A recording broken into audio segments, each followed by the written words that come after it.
Itu. Awalnya tuh saya ketemu ilmu mandat rezeki, ada persoalan jodoh juga ya. Oh jodoh, Itu oke. hari nggak jadi nikah gitu. Oh sempat ngejadi nikah, Ya oke. sudah proses ya mungkin persiapan lah gitu Oh sudah ya. sampai persiapan malah ya? Terus ketemu jurus Garputala itu. Nah saya praktekin itu. Saya nanya sama Allah tuh, saya pakai ilmu Garputala. Dapat ayat tuh, apa ya, Quran surah Maryam. Waktu itu saya menangis karena kok Allah ngasih saya petunjuk akan dikasih anak gitu. Akhirnya saya dapat ayat lagi di atasnya, akhirnya berurut. Oh maksudnya saya dikasih nikah dulu gitu. Saya dapat kesimpulannya, kenapa 2020 baru saya nikah. Itu setelah saya belajar ilmu MR, saya dapat petunjuk nih, ternyata ada ibaratnya lampu nih, ibarat lampu ya, kita kan kalau nekan lampu nyala ya. Nah ini kita udah lampunya udah tersambung, kenapa nggak nyala-nyala ya? Itu ada yang putus di kabelnya. Nah itulah yang putusnya itu komunikasi saya dengan Bapak ya. Kebetulan waktu itu kan ada persoalan. Ternyata Allah itu menghendaki hubungan baik, diperbaiki dulu, baru itu dipertemukan jodohnya.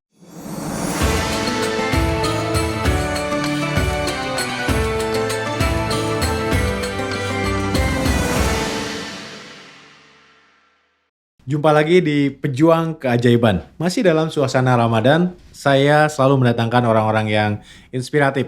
Kali ini saya kedatangan seorang narasumber yang juga merupakan pejuang keajaiban, pengamal magnet rezeki. Kita sambut saja Ibu Amriani.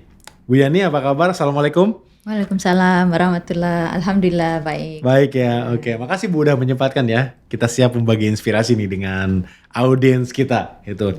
Bu Yani, saya sempat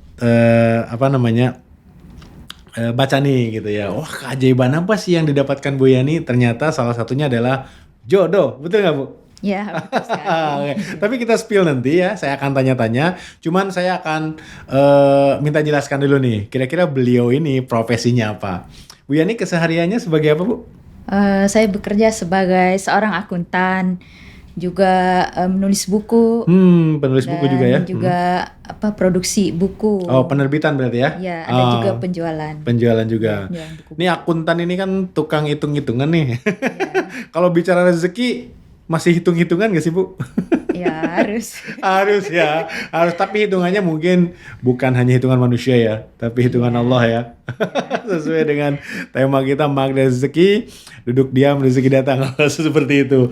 Bu Yani, kapan sebenarnya terakhir kali Ibu berpikir dan dalam kondisi apa sehingga Ibu perlu sebuah keajaiban? Waktu itu ketika menghadapi persoalan ya, rasanya tuh nggak nyaman banget gitu. Pas ketemu ilmu magnet rezeki, di situ tiba-tiba saya merasa tenang gitu. Oh, ternyata walaupun persoalannya belum selesai, kita mempraktekkan ilmu itu rasanya beda.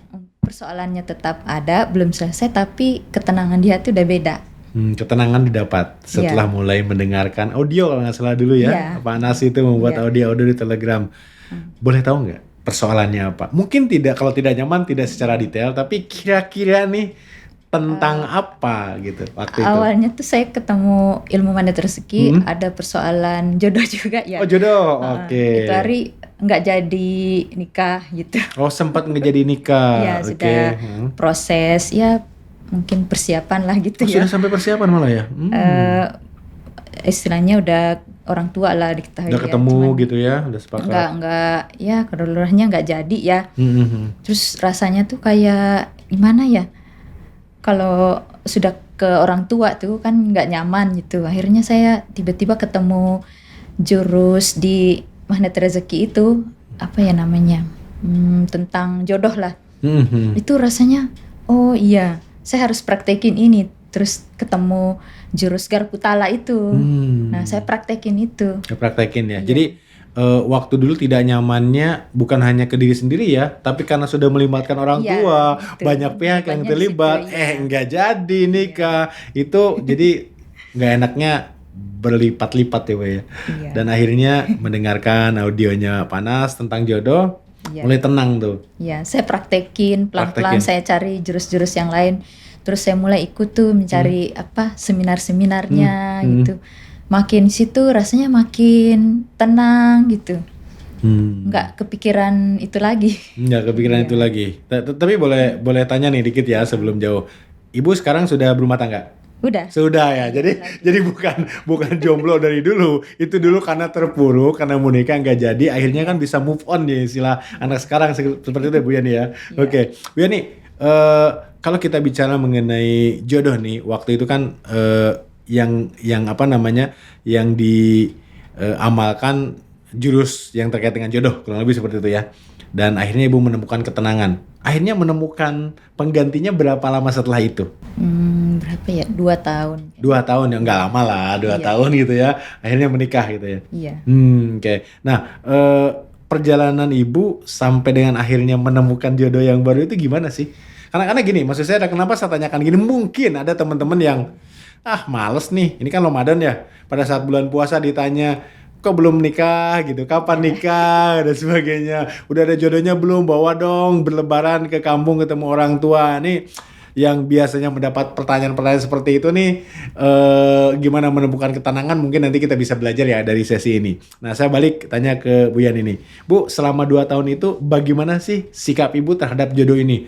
Jadi tenang akhirnya mencari, atau biarkanlah kalau jodoh itu jadi rahasia Allah? Gimana waktu itu Bu Yani menyikapinya? Awalnya sih waktu itu beberapa tahun sebelumnya ya, Allah itu sudah memberikan petunjuk ya bahwa jodoh saya itu adalah orang seberang. Waktu itu saya di Makassar tinggalnya. Ibu asli mana, maaf? Makassar. Makassar, Ya. oke.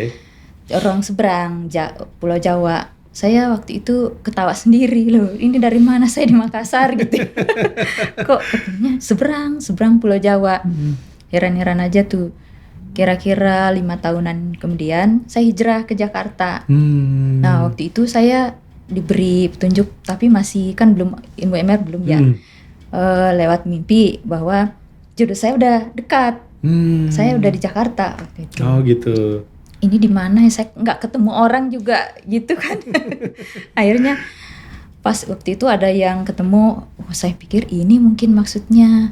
Ya itulah yang nggak jadi. Oh ternyata salah. Ternyata Belum. salah gitu. Ternyata bukan. Saya terlalu yakin ya. Akhirnya ya gitu kan. Jadinya nggak nyaman.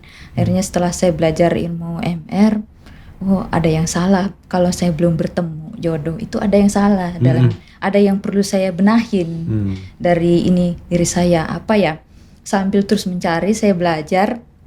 Akhirnya tuh saya menemukan waktu itu kan kebetulan saya pengen mendalami ilmu MR, akhirnya karena kesibukan pekerjaan saya resign dari kerjaan. Dari akuntan? Iya. Dari akuntan? Tapi sekarang akuntan lagi. Sekarang akuntan lagi. Dulu akuntan bekerja, kemudian resign, terus pekerjaan Ibu apa? Kan udah di sini ya, udah di Jawa ya, udah di Jakarta ya? Iya. Nah, itu setelah itu ngapain? Bisnis? Setelah itu saya membangun usaha yang penerbitan Iya, tadi, penerbitan. sekaligus Ibu menulis buku gitu ya? Oke. Terus sekarang sih akuntan lagi. Sekarang akuntan lagi, karena kan itu skillnya ya, dan Iya. kebetulan mungkin opportunity-nya ada juga. Terus gimana Bu? Saya tiba-tiba merasa kesendirian gitu kan. Beda kerjaan kantoran itu kan rutinitasnya Rutinitas pagi ya? gitu. Nggak kerja kantoran kan kita ngatur bebas aja gitu. Bebas, Saya merasa sepi lagi nih, kok saya ngapain di rantau gitu ya. Saya nanya sama Allah tuh, saya pakai ilmu Garputala. Ya Allah, ini bagaimana nih saya. Waktu itu sudah ikut camp, habis itu training. Di camp itu saya nanya, ya Allah bagaimana nih, kok saya agak ada sedikit kerisauan hati muncul lagi gitu ya, kesendirian diri, kok merantau gitu.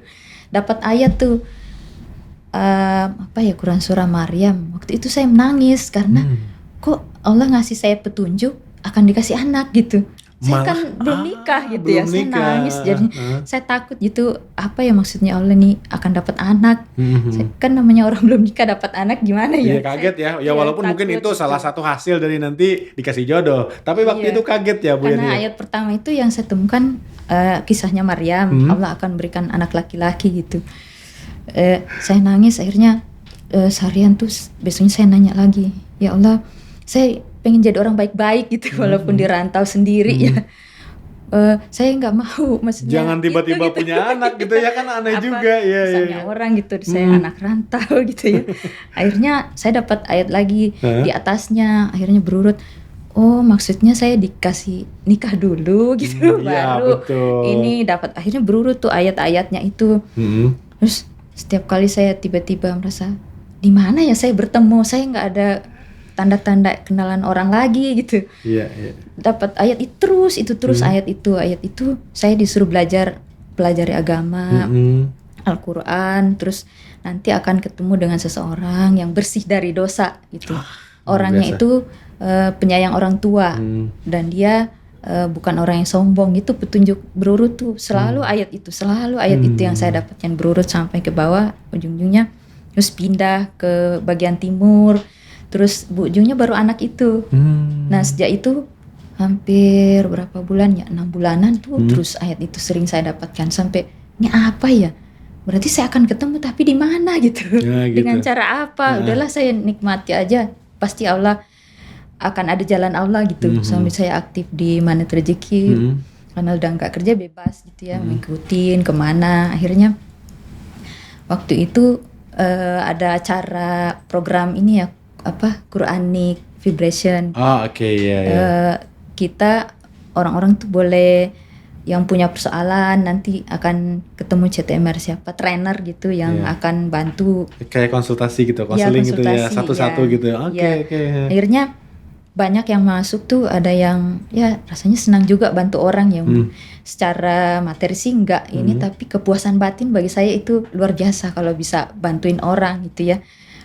Orang tuh jadi kita wasilah, bukan kita sih yang memberikan pencerahan, tapi kita wasilahnya. Rasanya tuh senang banget gitu. Nah di salah satu itulah yang challenge saya tuh masuk, dia nanya-nanya ilmu MR tuh bagaimana sih, bla bla begitu. Yang nanya siapa? Itu yang calon jodoh calon saya itu ya. Jadi ada cowok nih kebagian sesi dengan ibu gitu ya. Iya, dia kemudian masuk tuh. Tanya-tanya tentang jodoh juga dia tanya-tanya. Enggak. Oh, bukan, yang lain malah ya. Tentang ilmu Magnet Rezeki, tentang gimana sih bisa merubah kehidupan. Terus dia nanya, saya penerapannya bagaimana? Terus dia nemukan hanya satu titik utama, itu dia nanya, kalau kamu ibu penerapannya bagaimana di kehidupannya? Saya bilang ya saya berusaha menerapkannya. Terus sholat itu ada satu sesi sholat ya, sholat dari usia 7 tahun. Di situ yang bikin dia ini, kalau orang sholat 7 tahun udah rutin, berarti kan pastinya dimanapun akan ini terjaga itu. Terus yang kedua katanya itu bahasanya sopan banget, padahal saya sebenarnya hanya menerapkan ilmu Magnet Rezeki itu disiplin kata. Disiplin kata ya. Iya, Sebenarnya itu. hanya menerapkan itu, tapi orang melihatnya calon suami waktu itu sopan banget gitu ya. Nyaman gitu katanya kalau ngomong. Mungkin karena nggak ada kata negatif ya. Disiplin kata itu kan kita mengubah kata yang tidak positif jadi positif. Jadi rasanya tuh kalau diucapkan beda. Iya, terasa di kuping, di hati. Iya, di yang mendengarnya pikiran itu beda. jadi rasanya kayak nyaman katanya. Ada dua poin itu aja dia yang mengambil keputusan. Akhirnya dia menyatakan ingin menikah gitu. Di sesi camp itu bukan dong? Bukan Setelah masih itu? dalam ini, saya belum pernah ketemu. Oh, belum pernah ketemu. Online, Oh, via chat. online sesinya. Iya, kan komunikasinya Oh, iya. ini via chat. Via chat ya, Iya. berarti. Kita diskusinya itu via chat. Oh, via chat. Dan selama diskusi itu nggak ada sama sekali pembahasan tentang jodoh atau mau pendekatan, tidak ada. Nggak ada. Pokoknya diskusi di luar itu. Tiba-tiba aja Diskusinya dia full ingin tentang menikahi MR. ibu. Iya, tiba-tiba diskusi kita tentang ilmu MR full. Penerapan ilmu MR, bagaimana sih ilmu MR bisa merubah hidup seseorang, ya seperti itu. Nyaman ternyata gitu. Ujung-ujungnya setelah 3 bulan tuh berkomunikasi, akhirnya dia menyatakan itu. Terus saya sih yang mendengar itu, ini orang ini aja biasa aja, iseng kali udah gitu. pernah merasa kecewa ya nggak menanggapi gitu. Akhirnya karena dia ini berulang ya, dia menyatakan ini, keseriusannya saya minta sama Allah tuh petunjuk. Kalau memang ini orang niatnya betul, nggak kayak yang kan udah 2 kali saya. Oh 2 kali ternyata ya. Nggak berhasil sebelumnya itu. Jadi saya bilang sama Allah, kalau memang orang ini niatnya benar dan orang tua saya, ibu saya ridho, mudahkan jalannya. Seperti itu aja. Terus saya ngomong, tapi sebelumnya itu memang ini, saya dapat kesimpulannya saat itu kenapa kan dari 2014 saya bermimpi itu ya dapat jodoh, terus 2010 bermimpi dapat akan bertemu jodoh orang seberang, terus 2014 kan yang di Jakarta jodoh udah dekat. Kenapa 2020 baru saya nikah? Itu setelah saya belajar ilmu MR, saya dapat petunjuk nih, ternyata ada ibaratnya lampu nih, ibarat lampu ya, kita kan kalau nekan lampu nyala ya. Nah ini kita udah lampunya udah tersambung, kenapa nggak nyala-nyala ya? Itu ada yang putus di kabelnya. Nah itulah yang putusnya itu komunikasi saya dengan bapak ya. Kebetulan waktu itu kan ada persoalan. Ternyata Allah itu menghendaki hubungan baik, diperbaiki dulu, baru itu dipertemukan jodohnya. Oke, jadi sebelum dipertemukan itu akhirnya ibu sadar kayaknya ada yang putus nih dari saklar ke lampu kabelnya gitu. Akhirnya ibu menyambung silaturahmi lagi. Iya. Dengan bapak. Kan di ilmu magnet rezeki itu apa yang triangle miracle itu ya, orang tua perbaiki hubungan dengan itu ketika ada sebenarnya jodoh itu sudah dekat, kenapa nggak ketemu-temu, coba cari di lingkaran ini ya, anak, orang tua, saudara, pasangan, saudara ya. Mungkin ada yang kita punya persoalan, diperbaiki dulu gitu. Nah pas waktu itu 3 bulan sebelum menikah ya, bapak saya itu datang ke Jakarta. Oh justru datang ya? Ya dia ada, kebetulan ada acara keluarga. Terus teman-teman datanglah gitu, ini ketemu gitu kan. Akhirnya alhamdulillah kami bertemu di suatu acara tuh, rasanya tuh 30 tahun gak berpelukan tuh. Rasanya lama banget ya. Padahal gak selama itu kan? Atau emang selama itu? 30 tahun tidak berpelukan. Kita berpelukan seperti apa ya? Dan di situ ternyata kabel itu. Karena setelah itu dia menyatakan saya mencarimu. Terus apa ya, saya risau kamu belum menikah gitu di usia saya waktu itu hampir 40 ya. Hampir 40. Nah akhirnya dia bilang saya risau gitu ya, kalau semoga kamu cepat bertemu jodohnya gitu, karena anak-anaknya yang lain udah muda-muda menikah gitu. Saya perempuan usia segitu belum ada tanda-tanda. Ya di Indonesia gitu ya umum masih khawatir ya ketika anak perempuan di usia belum nikah. Udah hampir 40 ya. Dan setelah itu, nah itulah yang langsung ini lamaran, tiba-tiba saya tanya ibu saya, tiba-tiba dia langsung setuju, dan prosesnya itu kayak dipermudah gitu. Kayak kan calon suami saya itu di Malaysia ya. Di Malaysia. Berarti orang Malaysia? Bukan orang Indonesia Depok. di sana. Oke. Tapi tugas di Malaysia. Kita mau ini berkas-berkas di Makassar. Saya di sini. Itu biasanya kan pengurusan itu butuh waktu ya. Nggak mudah. Pengurusan berkas pernikahan itu dalam 2 minggu beres semua. 2 minggu beres. Iya. Dan jadi dari saat dia menyatakan itu 3 bulan. Itu kita pernikahan. Akhirnya nikah juga. Maaf, sekarang udah punya anak? Udah. Laki-laki? Iya, anak pertama laki-laki. Persis banget ya dengan makanya saya bilang ini persis seperti garpu tala itu bersusun. Setelah saya betul-betul mempelajari ilmu agama, Al-Quran saya dalami, terus saya bertemu, dan akhirnya saya pindah dari Jakarta Selatan ke Timur kan. Ada Maria berpindah ke bagian timur, itu saya pindah memang. Pindah gitu. Tanpa sengaja juga saya baru nyadar, oh ini ya Jakarta Timur gitu ya. Saya pindah ke Jakarta Timur. Habis itu baru masuk tuh bertemu jodoh, akhirnya nggak lama bertemu, dapat anak laki-laki, anak pertama. Pas banget gitu ya. Iya. Tidak mencocok-cocokkan ya, memang nggak sengaja juga gitu. Memang petunjuk Al-Quran itu bersih dari dosa karena kita nggak ada proses apa ya, pacar-pacaran atau apalah gitu ya. Itu mungkin maksudnya bersih dari dosa. Saya ketemu juga seminggu sebelum nikah. Berarti ta'aruf pun enggak ya? Enggak. Bener-bener. Enggak ada yang mau pertemuin juga, enggak ada yang menghubungkan juga. Dan wah, luar biasa. Prosesnya kan langsung menyatakan ingin melamar gitu, bagaimana prosesnya langsung ya. Dan saya nyampein orang tua, ada nih yang gini, kata orang tua kalau dia beneran telepon. Jadi dia langsung nelpon ibu saya dan ibu saya langsung, kalau kamu beneran nih ya udah datangkan keluarganya atau bagaimana. Akhirnya langsung gitu, tidak ada proses apa ya yang bagaimana langsung. Ya, tidak rumit lah, intinya dipermudah ya semuanya ya. Dan benar-benar orang itu apa ya, orang tua, sayang orang tua. Benar-benar sesuai ayat itu menyebutkan bahwa dia seorang yang penyayang orang tua, sangat sayang sama orang tuanya, ibunya. Terbukti sayang dengan orang tua. Iya. Ya. Wah, jadi ayat itu benar-benar memberi petunjuk dan persis seperti itu kejadiannya. Jadi benar-benar apa ya? Kalau kita yakin sama Al-Quran, itu akan kita dituntun jalan kita itu.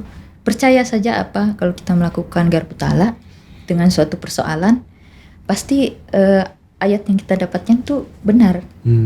Nanti akan dipertemukan jalannya entah bagaimana Allah. Termasuk jurus anal dong ya, Bu? Garpu tala atau Quranic Celebration ini ya. Oke. Setiap ada persoalan melakukan itu. Persoalan jodoh tadi aman nih, udah nih gitu ya. Iya. Kemudian kan Ibu tadi sampaikan penerbit ya, penerbitan buku berarti ya, gitu ya. Nah itu sebelum nikah sudah dimulai bisnis itu? Iya, karena sebelum saya nikah. kepikiran waktu itu pengen resign karena pengen aktif di mana rezeki, sementara jam kerja kita terbatas Jadi saya mikir saya harus usaha apa ya biar saya bisa aktif di sini, saya juga ada penghasilan gitu. Akhirnya tiba-tiba terpikir itu, jadi saya memulai di kamar kos, bisnis tanpa modal. Boleh tahu Bu, karena mungkin ini bisa jadi inspirasi ke teman-teman ya. Kan ini penerbit ya. Penerbit itu seakan-akan wah udah harus punya tempat, harus punya mesin cetak, harus daftarin ke. Ini gimana caranya memulai usaha penerbitan di kamar kos? Kan ini bukan penulis ya. Kalau penulis ya penulis aja gitu ya. Ini bukan penulis juga ya. Ini memulai usaha penerbitan di kamar kos itu gimana ceritanya? Jadi pertama tuh saya pelajari dulu ilmunya kan. Saya cari kemana-mana, browsing dan segala macam, ada kursusnya juga saya pelajari, ikut di situ. Akhirnya saya dapat ilmunya. Saya buka tuh perizinannya bagaimana, sudah saya pelajarin.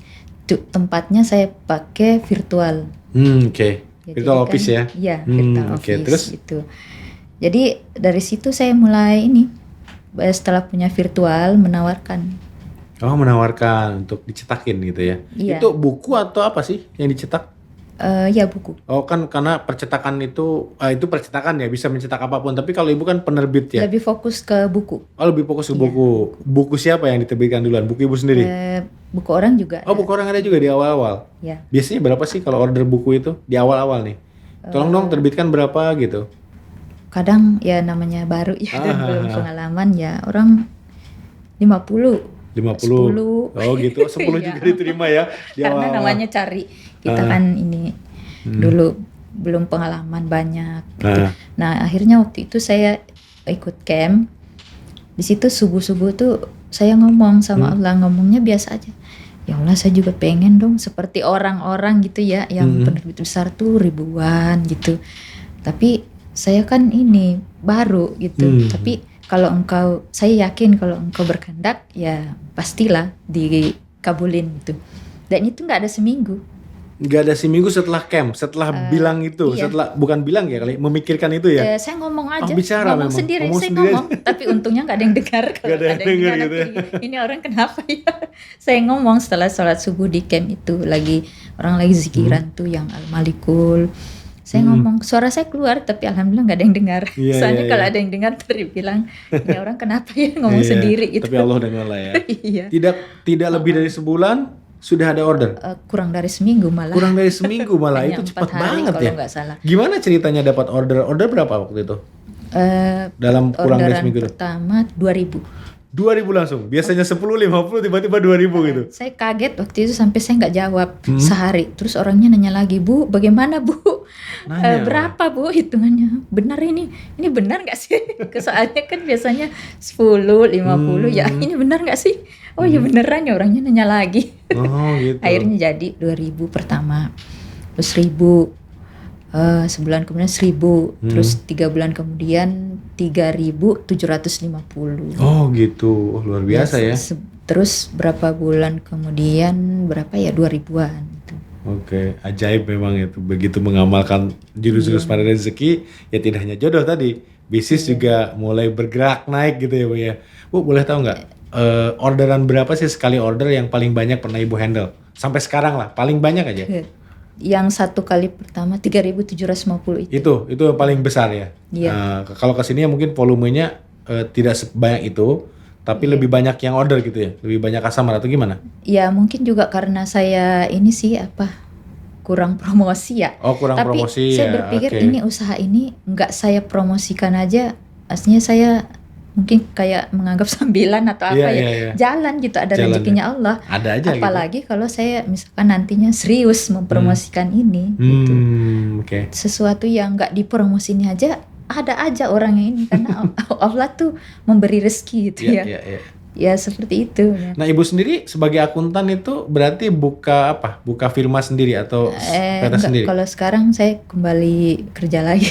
Oh, kerja lagi sebagai akuntan, kerja lagi di satu Iya. perusahaan. Berarti sekarang kerja tetap jadi CTMR, ikut program-program CTMR gitu ya? Iya. Sama percetakan, penerbit ya. Penerbit masih lanjut ya, Bu? Iya, cuman Gitu. lagi mau dipikirin pengembangannya. Oh, gitu. Lagi Saya ya. lebih ke akuntan. Lebih ke akuntan. Iya. Akuntan tapi sendiri gitu. Atau akuntan tetap bekerja? Ada juga sih yang saya freelance. Oh, gitu. Iya. Nah, luar biasa nih multitasking. Gitu. Sampai menyempatkan ke sini, saya pikir Ibu juga pasti banyak kegiatan di sana, tapi mau berbagi nih dengan Densita. Nah, Iya. Ibu kan CTMR udah lama ya, termasuk senior, boleh dibilang senior CTMR. Tahun berapa Ibu CTMR pertama? 2018. 2018 waktu itu, berarti belum sebesar ini ya, Mandar Rezeki ya Bu ya? Ya belum. Masih terbatas nih CTMR-nya. Nah, apa yang membuat Ibu ingin jadi CTMR? Kalau tadi diceritakan pada saat Ibu setelah jadi CTMR, akhirnya ada yang konsultasi via online, tektokan, alhamdulillah jadi jodoh. Nah, tapi sebelum itu, apa yang membuat Ibu ingin jadi CTMR, ingin berbagi ke lebih banyak orang? Karena saya rasa semakin banyak saya berbagi, ilmu itu saya sampaikan, saya kebahagiaan tuh dan rezeki-rezeki itu selalu ada. Selalu ada, Mungkin bukan dari orang yang saya ini bantu, tapi dari tempat lain tuh ada. Ada aja gitu ya? Semakin kita sebarin ada aja. Entah rezeki kan nggak selamanya uang ya, entah ketenangan, entah berupa kesehatan, ya macam-macam lah. Ya kadang-kadang rezeki-rezeki kecil atau rezeki-rezeki yang tidak secara materi kita rasakan, ternyata itu rezeki juga, keajaiban juga gitu ya Bu ya? Atau selamat dari apapun, bala atau apalah gitu, bencana gitu, macam-macam ya. Iya. Itu saya rasakannya itu semakin saya menyebarkan ilmu ini, semakin banyak yang ini. Iya. Ilmu datang itu, rezekinya. ilmu Iya. apa Bu? Kalau di jurus apa kalau di ini? Kalau saya paling sering yang konsul kemarin garis kebenaran sama terumbu karang sih. Oh, 2 itu ya yang Sebenarnya sih 5 ya. 5. Itu kan Apa 3 lagi? ya. Nggak apa-apa, apa Kan lagi? yang ini kan garpu tala ya. Heeh. Terus merawat terumbu karang, Ya, kickback, Kickback, disiplin kata sama garis kebenaran. garis kebenaran tadi Itu ya. yang 5 paling ini saya banyak menyebarkan karena saya merasakan tuh kedahsyatannya lah yang itu kalau kita Kedahsyatannya. terapkan dalam kehidupan kita. Kalau Garpu Tala kan Ibu udah sampaikan tadi ya, bertanya ke Al-Qur'an, dapat jodoh gitu ya akhirnya gitu. Nah, boleh kasih contoh nggak? Kira-kira pada saat Ibu menerapkan jurus garis kebenaran, Ibu tuh seperti apa sih karakternya sampai garis kebenaran itu berguna banget? Biasanya nih, kalau seorang yang temperamental dan sebagainya, setelah kenal garis kebenaran jadi aduh luar biasa. Seperti apa sih Ibu menggunakan itu biasanya? Kalau garis kebenaran itu kan kita istilahnya menurunkan standar ego ya. Standar ego. Iya, kalau dulu saya bekerja tuh sangat detail kan sebagai akuntan. Ada yang tidak tepat sedikit saya kejar sampai Ya emang harus gitu terus Bu sampai sekarang juga bukan? Tapi kalau sekarang tuh saya melihat kondisinya. Kalau ini data ini masih bisa ada toleransinya, udah saya sesuaikan. Oh, level toleransinya meningkat gitu ya. Oh, Iya, itu. tapi kalau ada hal yang memang tidak ya tetap tidak. Tapi itu tadi yang sudah bisa ditoleransi udah diturunkan ini. Yang narasi penjelasannya oke, ya masih masuk akal oke Iya. gitu ya. Oh, gitu. Saya sudah mulai menurunkan yang itu. Oh, gitu. Saya pikir akuntan itu sampai kapanpun akan tetap kekeh, nggak bisa. Karena soalnya kan memang setelah kita lihat ada hal-hal yang bisa Ya, gitu. ya, Cuman ya. karena garis kebenaran kita tinggi, kadang itu yang nggak bisa, ini nggak bisa, harus begini gitu. Iya, Ya itu. kalau dalam setahu saya nih yang biasa handle keuangan perusahaan juga kan di dalam keuangan juga ada yang namanya adjustment, Iya. reclassification, correction, masih ada celah ya Bu ya untuk memberikan kesempatan memperbaiki. Jadi Iya. kalau kita Kecuali kenceng-kenceng hal yang sifatnya memang tidak bisa ya tidak bisa. tidak bisa, Iya. tidak bisa. Itu prinsip gak bisa ya. Gitu. Iya. Garis kebenaran. Terus Iya. kickback itu biasanya Ibu seperti apa menggunakannya? Kalau ini saya pengen sesuatu ya, saya mencari orang yang punya impian juga seperti dengan saya, terus saya doain. Oh gitu. Iya. Iya. Kayak waktu itu kan saya pengen kulkas ya. Siapa ya yang butuh kulkas, saya nyari. Oh gitu. Mirip panas nih ceritanya kulkasnya. Ya, dan itu betul-betul saya dapat tuh kulkas waktu itu. Waktu itu baru nikah.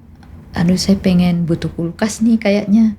Tapi belum ada ini, saya pengen nggak pakai duit gitu. Coba polanya Pak Nas gitu. Benar-benar seminggu saya jalan ke pasar pengen kulkas. Ya Allah, saya pengennya kalau nggak bisa. Tapi saya juga rasa ini, kenapa saya ngomongnya yang murah ya, kenapa nggak yang mahal sekali ya gitu. Setelah tahu itu terbukti, saya bilang nggak apa-apa deh yang 1,5, nggak apa-apa deh ya Allah, yang penting saya pengen kulkas. Kurang seminggu itu ada yang ngasih kulkas itu dan baru. Dikasih itu gimana ceritanya nih kayak? Itu sih dari keluarga. Tapi saya nggak minta, saya nggak minta ya? Nggak bilang juga kalau saya butuh. Tiba-tiba dia bilang, saudara saya telepon, kamu kayaknya butuh kulkas ya, saya beliin ya. Gitu ya? Tapi 1,5 aja ya, pas dengan Pas yang saya banget gitu ya. itu ya. Memang. Itu kurang dari seminggu, 6 hari lah. Sejak saya kepikiran kulkas, di sini selaras, mulut sama, hati sama, itu terkabul. Terkabul ya. Iya, Luar biasanya biasa gitu. sekali. Kalau kita sinkron, pikiran kita sama, mulut kita yang diucapkan itu dirasakannya itu sudah ada di depan mata, jadi ya, oke. Luar itu biasa. ya salah nih, kenapa ngucapin 1,5 ya? Mungkin Bu, Enggak kalau sekali ya. nanti yang 6 juta, listriknya dayanya tinggi.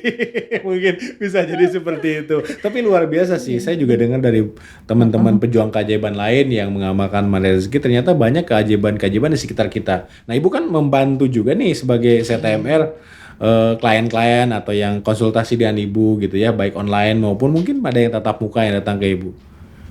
Gimana Ibu menerapkan itu ke mereka? Artinya apakah Ibu menemukan keajaiban-keajaiban di mereka nih yang kira-kira ternyata tidak hanya saya nih, saya juga bisa menjadi wasilah tadi membuat orang lain ajaib. Keajaiban apa yang Ibu biasa temuin nih? Ada beberapa sih yang respon setelah mereka saya ngasihin terapin ini, persoalannya apa, saya ngasih itu. Cocoknya terapin jurus ini. Cuman kemarin waktu itu ada 2 yang sangat berkesan ya. Ada yang chat sih, saya jarang nelpon chat. Dia pengen bunuh diri karena dikejar pinjaman, kita sebutnya amanah ya, 3 juta. 3 juta sampai ingin bunuh diri ya? Iya, dia sampai bilang saya mau ini, enggak kuat katanya. Dikejar debt collector gitu. Bahkan nih sebentar sore, ini pagi dia chat waktu itu mau niatnya sih awalnya mau minjem ya, minjam karena waktu itu dia juga melihat saya, nama saya banyak ini tempatnya sedekah itu kan saya ngumpulin tuh. Mungkin dia mikirnya bisa minjem kali, orang rajin sedekah atau panitia sedekah atau apapun gitu ya. Nama saya sering ada gitu sebagai pengumpul itulah. Nah, mungkin dia lihat mungkin saya bisa minjem gitu. Akhirnya niatnya itu awalnya dia cerita pagi-pagi dia itu katanya sore kalau nggak bayar tuh dia datengin polisi gitu ya. Terus dia suaminya kan nggak tahu, ibu-ibu waktu itu. Dia bilang suaminya nggak tahu. Dia takut, jadi diancam juga akan dikasih tahu suaminya. Nah, mungkin dia akan takut diceraikan gitu. Akhirnya waktu itu saya kasihin dia ilmu merawat terumbu karang sama kickback. Okay. 2 itu ya. Itu ada kata-katanya gini, kita doakan. Saya tulis kata-kata bahwa intinya memuliakan si penagih yang sudah marah-marah itu. Tapi saya bilang tolong ibu jangan langsung terusin kata-kata saya ini, baca dulu, hayati. seolah-olah itu ibu yang nulis, itu baru terusin ke orang itu. Terus dia bilang, iya dia terusin tuh. Terus 10 menit kemudian nggak ada jawaban Bu, itu katanya. Terus nggak lama siang dia ini, alhamdulillah Bu katanya dia memberikan saya keringanan Bu. Tiba-tiba padahal tadi udah nggak mau banget gitu. Dia bilang saya kasih 1 bulan katanya, padahal tadi sehari pun nggak mau. Sudah mau didatangin polisi kalau sorenya nggak bayar gitu ya. Ternyata dikasih 1 bulan. Dia hanya bilang dikasih waktu 1 bulan. Bayangin 1 bulan, tadinya sehari aja nggak mau. Sampai mau bunuh diri gitu ya. Iya, 1 bulan ya. Suaminya mau dikasih tahu, katanya kalau suaminya tahu dia bakal diceraiin. Iya. Jadi dia nggak mau, lebih baik dia bunuh diri. Iya. Akhirnya saya bilang itu suatu keajaiban Allah itu. Kamu tadi minta 1 hari aja, nggak dikasih. Ini sebulan. Berarti kamu dikasih kesempatan untuk cari rezeki. Gitu. Iya. Akhirnya padahal saya cuman kirimin kata-kata itu intinya memuliakan orang itu. Gitu ya. Iya. Lewat kata-kata aja udah powerful gitu ya. Karena dia kan ngirimin ke orang itu maki-makian gitu ya, kata-kata yang kurang enak lah. Terus dia malah balas dengan pujian dan mendoakan orang itu. Kickback juga di sana ya. Itu mendoakan semoga dia mulia, semoga bahagia gitu-gitu. Dia mungkin udah masuk gitu. Merasa ini kok orang dikirimin kata makian dia malah membalas dengan doa gitu. Gimana ya, udah 1 bulan deh gitu ya, kasih tempo gitu ya. Tapi karena mungkin ada garis kebenaran ya, jadi dia nggak bilang apa, dia cuma bilang ya udah saya kasih waktu 1 bulan, itu aja. Dia bilang. Yang kedua Bu, ada case tadi ada 2 yang berkesan Bu. Yang kedua itu kan zaman COVID ya. Waktu itu ada ibu-ibu, dia udah diisolasi. Ya, dia nelpon saya, lemah banget nih udah. Maaf nih, di isolasi mandiri atau di karantina? Di karantina oleh pemerintah gitu ya berarti ya. Oke. Terus dia bilang saya udah semakin lemah ini, tapi ibu masih bisa pegang handphone kan? Saya bilang masih, tapi udah mulai lemah. Ibu masih bisa baca? Ya masih tiduran katanya. Saya tuntun dia lakuin garpu tala, terus minum airnya gitu. Dia bilang ada air kan, nanti ada yang bawain katanya kan. Isolasinya waktu itu ketat banget, 2000 ya masih awal-awal ya, 2021 awal apa 2020 pokoknya yang masih tuh karantina tuh 2020 kan mulai tuh April. Yang mulai ketat-ketatnya itu. Begitu ini katanya nanti saya terapin kalau ada yang bawain air sebentar katanya. Akhirnya besoknya kok nggak ada jawaban, ibunya apa, Bu gimana kabarnya Bu? Saya nanya, ibu masih pegang handphone kan? Tiba-tiba besoknya itu dia langsung, ya Allah Bu saya bergetar katanya, belum pernah seumur hidup dia bergetar. Itu yang membaca Quran itu, hasil garpu talaknya itu, tubuhnya bergetar dan setelah itu tiba-tiba semangatnya ada untuk sembuh. Akhirnya alhamdulillah seminggu kemudian dia ini keluar. 2 minggu prosesnya baru bisa keluar. Akhirnya sampai sekarang alhamdulillah sehat. Sampai sekarang sehat, luar biasa ya. Padahal dia udah pasrah banget, udah apa ya, semangatnya udah turun banget tuh. Dia katanya ini aja udah bacanya udah bergetar-getar begini katanya baca handphone. Tapi ibu masih bisa kan? Masih katanya. Itu tuh Masya Allah. Kalau keajaiban yang dirasakan oleh sendiri ya senang lah ya. Tadi Ibu membandingkan dengan keajaiban yang dirasakan orang lain melalui wasilah Ibu, itu gimana rasanya sih sebagai CTMR? Ya itu rasanya apa ya, nggak bisa dinilai dengan materi ya, apa ya, senang gitu. Bukan ingin pujian apa enggak, tapi ada rasa bahagia aja dalam diri gitu. Iya, bisa menjadi solusi bagi orang lain ya. Iya, apalagi bisa. Salah satu jurusnya apa? Merawat terumbu karang itu ya. Iya. Salah satunya gitu. Luar biasa. Gitu. Bu, kalau kita bicara mengenai Maha-Rezeki ini kan banyak banget jurusnya. Ada ada 10 jurus utama gitu kan. Kemudian ada bukan favorit ya, yang biasa digunakan oleh CTMR kayak gitu ya. Nah, sebetulnya jurus itu kalau diterapkan ada juga yang langsung dapat hasil, ada juga yang enggak. Seberapa lama sih Bu rata-rata, atau mungkin seberapa cepat nih yang bisa langsung mendapatkan keajaiban itu, atau ada juga yang mungkin ini lama banget nih gitu ya. Seperti apa yang Ibu alami? Kalau ya saya juga merasakan ada yang cepat, ada yang enggak cepat. Kalau yang cepat itu terkait kita kan satu kejadian itu biasa ada dosanya ya. Kalau ada dosa terkait itu nggak cepat. Oh gitu. Kalau sesuatu itu nggak ada kayak kulkas tadi ya lucu banget, kayak buku tadi itu karena untuk persoalan itu terkait itu sudah nggak ada dosanya. Oh gitu. Karena kalau masih ada dosanya seperti yang jodoh yang di awal, kenapa saya terpending dari 2010 ke 2020 karena itu orang tua saya belum terhubung. Itu dosanya di situ. Dosanya di situ. Begitu saya lepasin gitu, saling memaafkan benar, langsung kebuka. Iya. Ternyata 10 tahun pending hanya itu. Saya Allah dapat menunggu minta kita sambungkan semua yang terputus. Iya, paham saya. Jadi mungkin bagi viewer gini nih, kita kan ingin jodoh. Iya. Jodoh itu kan hubungan sesama manusia, jalin hubungan.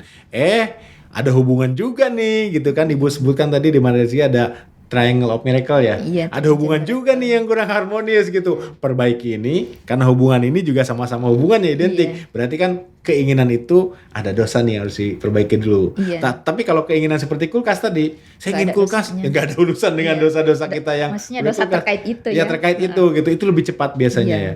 Dan juga sudah sinkron kan antara pikiran, perkataan sama perasaan. Sama perasaan. Kita sudah yakin benar ini. Tapi kalau sudah yakin benar tapi ada dosa terkait itu ya itu harus kadang itu yang nggak kita sadari. Jadi kalau ada sesuatu yang kita inginkan terus belum juga terkabul tuh cari apa ya dosanya. Kita cari insya Allah, kalau enggak minta sama Allah ditunjukin. Kayak itu kan jurus saya apa ya dosanya, akhirnya Allah tunjukin oh ini gitu. Iya. Kayak gitu. Diterapkan istiqomah insya Allah lah ya gitu. Iya, kalau belum tahu minta saja sama Allah apa ya dosanya terkait ini. Insya Allah ditunjukin. Insya Allah ditunjukin. Iya, ditunjukin sama Allah. Kalau di situ kadang ada orang kan kalau terkait ini egonya untuk minta maaf atau apa, di situ yang kadang nggak mudah. Kalau mau legowo ya udah langsung. Ibu sendiri ada komunitasnya yang ibu atau dengan CTMR lain itu bina nih, kelola grup apa, Telegram kah, WhatsApp atau apa ada?